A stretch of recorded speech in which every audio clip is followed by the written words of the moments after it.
Hello students, I am नवीन। स्वागत है आपका मेरे YouTube channel basic maths on tips में। और इस वीडियो में मैं करने वाला हूँ क्लास 10th चैप्टर ट्रायंगल से रिलेटेड मॉडर्न सम। तो चलिए शुरू करते हैं। तो देखिए सम में दिया है given that the triangle p q r is similar to triangle b a r, find the value of x the value of y. तो यहाँ पर दिया है ट्रायंगल पी क्यू आर जो है सिमिलर है बी ए आर ट्रायंगल के, ठीक है। और हमें यहाँ एक्स और वाई की वैल्यू निकालनी है। लाइंस जब इंटरसेक्ट करते हैं एक दूसरे को तो इस तरह से जो एंगल बनते हैं वो एक दूसरे के इक्वल होते हैं, जिन्हें हम कहते हैं वर्टिकली अपोजिट एंगल। तो यहाँ पर ए क्यू लाइन और पी बी लाइन एक दूसरे को इंटरसेक्ट कर रही है। तो इस तरह से यहाँ पर ये जो एंगल 54 बन रहा है तो ये ऊपर वाला भी 54 बनेगा, यानी कि ए आर बी एंगल जो है वो पी आर क्यू एंगल के बराबर होगा, क्योंकि दोनों ही एंगल वर्टिकली अपोजिट है। तो सबसे पहले मैं यहाँ लिख लेता हूँ कि यहाँ पर angle a r b equal होगा एंगल पी आर क्यू के, और दोनों ही यहाँ पर 54 डिग्री होंगे। इसका रीज़न रहेगा वर्टिकल अपोजिट एंगल। तो इट मीन्स अब हमें यहाँ पर ये पता चल गया कि ये भी 54 डिग्री का है। अब देखिए अगर हमें ये वाला एंगल निकालना हो तो हम इजीली निकाल सकते हैं, क्योंकि पी आर क्यू ये एक तरह का ट्रायंगल है और ट्रायंगल के तीनों एंगल का सम 180 डिग्री होता है। तो 180 डिग्री में से अगर मैं ये दोनों एंगल प्लस करके लेस कर दूँ तो मुझे ये वाला एंगल क्यू जो है वो पता चल जाएगा। तो मैं इसको लिख लेता हूँ अब यहाँ पर कि इन ट्रायंगल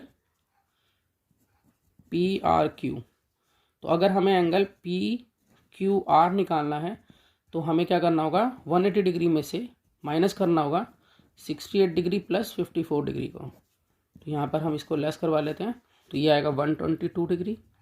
अब 180 डिग्री में से 122 डिग्री लेस करेंगे तो हमारे पास आ जाएगा 58 डिग्री। तो इस तरह से ये वाला जो एंगल है वो आ गया है 58 डिग्री। अब देखिए क्वेश्चन में हमें ये बताया हुआ है कि ये दोनों ट्रायंगल एक दूसरे के सिमिलर हैं। तो मैं यहाँ लिख लेता हूँ कि यहाँ पर triangle p q are similar है ट्रायंगल बी ए आर के।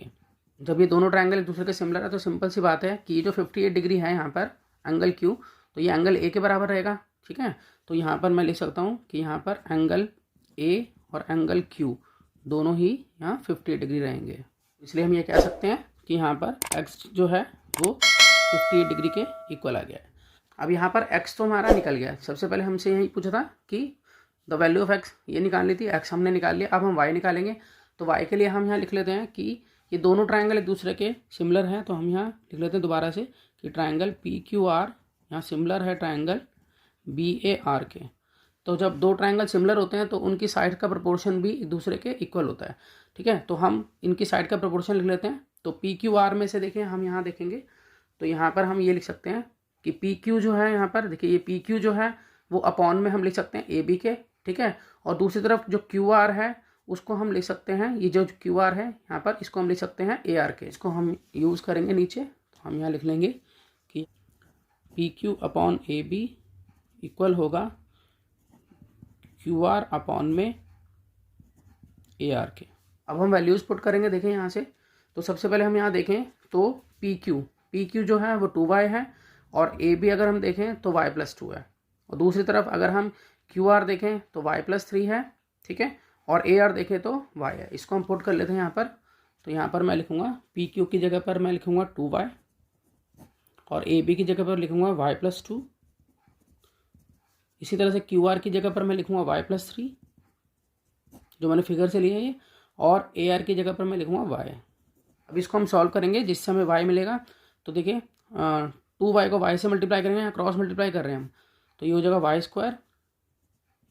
उसी तरह से यहाँ पर सॉल्व करेंगे y+3 और y+2 को। तो यहाँ पर 2y² ऐसे लिख लिया। अब देखिए आइडेंटिटी लगा लेते हैं। एक ये है x+a और x+b हो, तो हमें क्या करना चाहिए, हम यहाँ कर सकते हैं x² a+b x A B, इसका हम यूज़ कर सकते हैं, ठीक है। तो इसके अकॉर्डिंग हम यहाँ लिखेंगे y² प्लस ए और बी की वैल्यू यहाँ 3 और 2 है, 3+2, और x की जगह पे यहाँ y है, प्लस ए बी का मतलब दोनों की मल्टीप्लाई यानी कि 3 और 2। इस तरह से अब हम यहाँ पे इसको आगे सॉल्व करते हैं। तो 2y² equal to y² plus यहाँ पर 5y यहाँ पर 6। अब देखिए अब हम यहाँ पर ये तीनों जो हैं वो लेफ्ट में शिफ्ट कर लेते हैं। तो यहाँ 2y² माइनस y², और ये 5y इधर आएगा तो -5y, 6 इधर आएगा तो -6, और यहाँ पर कुछ नहीं बता तो 0। तो 2y² में से y² लेस करते हैं तो आ जाता है y² -5y -6 इक्वल टू 0। इसको हम स्प्लिटिंग मेथड से सॉल्व कर लेंगे। देखिए स्प्लिटिंग मेथड के अकॉर्डिंग ये जो लास्ट टर्म है मल्टीप्लाई करने पर चाहिए और जो मिडिल टर्म है प्लस या माइनस करने पर चाहिए। तो हमें दो नंबर सोचने हैं जिनको मल्टीप्लाई करने पर जो है वो आ जाए हमारा -6 और उन्हीं को प्लस या माइनस करें तो हमारे पास आ जाए -5। तो मैंने जो नंबर सोचे हैं वो सोचे हैं एक -6 और एक +1। तो देखिए -6 को 1 से मल्टीप्लाई करेंगे तो -6 आ जाएगा और -6 + 1 का रिजल्ट जो है वो -5 होगा। तो देखिए हम इस तरह से लिखेंगे इसको y² -6y + y -6 = 0। तो हमने -5y को इस तरह से ब्रेक कर दिया। अब हम कॉमन लेंगे, इसमें से y कॉमन आ जाएगा पहली दो टर्म में से, तो यहाँ से बचा y फिर माइनस और इधर से बचा 6। अगर हम इन दोनों में से देखें इसमें कुछ भी कॉमन नहीं है तो हम +1 लेंगे और ये एज इट इज आ जाएगा y - 6 = 0। पूरे में अगर कॉमन देखें तो y - 6 आ गया और बचा क्या, यहाँ पर कुछ नहीं तो 1 माना जाएगा, तो ये y + 1 इधर रहेगा = 0। तो इस तरह से तो y की दो वैल्यू आ गई हमारे पास। एक हम लिख सकते हैं कि y - 6 जो है 0 के इक्वल है, तो y की वैल्यू हो जाएगी +6। दूसरी तरफ y + 1 भी 0 के इक्वल है, तो इसलिए y की वैल्यू यहाँ हो जाएगी -1। जो नेगेटिव वैल्यू है इसको हम रिजेक्ट कर देते हैं, इग्नोर करेंगे इसको, और ये y की वैल्यू 6 जो है ये एक्सेप्ट की जाएगी क्योंकि पॉजिटिव वैल्यू ही हम यहाँ पर कंसीडर करेंगे। तो मैं आशा करता हूँ कि आपको ये समझ में आया होगा। इसी तरह के बहुत से सम्स क्लास 10th के लिए पहले से अपलोड है, आप उन्हें देख सकते हैं। तो मिलते हैं नेक्स्ट वीडियो में और नए सम के साथ, तब तक के लिए गुड बाय।